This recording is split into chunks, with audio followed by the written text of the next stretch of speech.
everyone, Namaskar. This is Astro Neha Verma, an astrology coach and consultant. आज हम बात करेंगे पितृ दोष की या पितृ ऋण की। अक्सर लोगों को पितृ दोष के नाम पर या पितृ ऋण के नाम पर बहुत डराया जाता है और पितृ दोष या पितृ ऋण के नाम पर बहुत से पैसे लिए जाते हैं उनकी पूजा के नाम पर, और उनकी पूजा भी करवा ली जाती है। फिर भी जब वो दूसरे किसी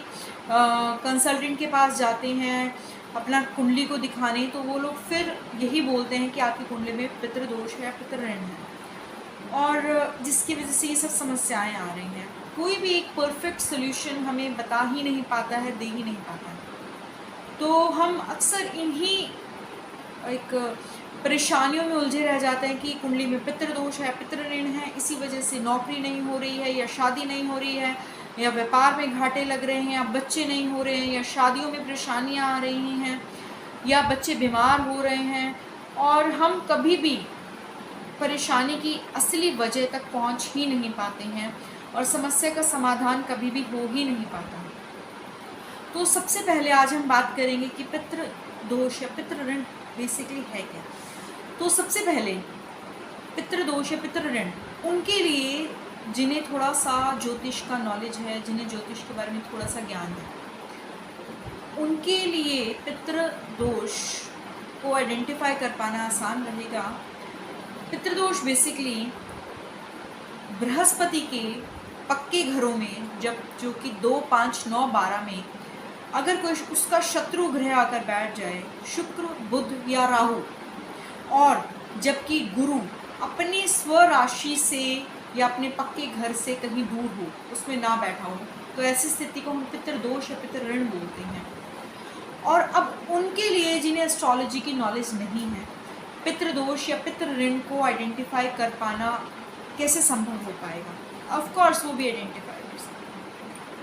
जब किसी परिवार के एक बड़े कुनबे में, एक बड़े कुटुंब में हर व्यक्ति सेम समस्या से जूझ रहा होता है, तो ऐसी स्थिति को हम पितृ दोष या पितृ ऋण की स्थिति समझ सकते हैं। जैसे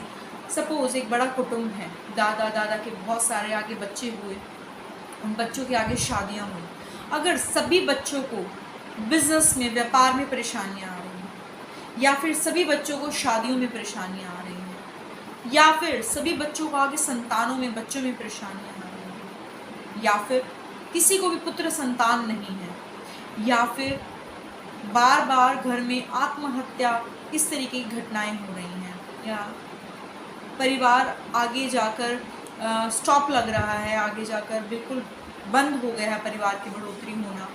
या फिर किसी को भी जॉब नहीं लग रही है, या सब व्यापार में, सबको व्यापार में हानियां हो रही हैं,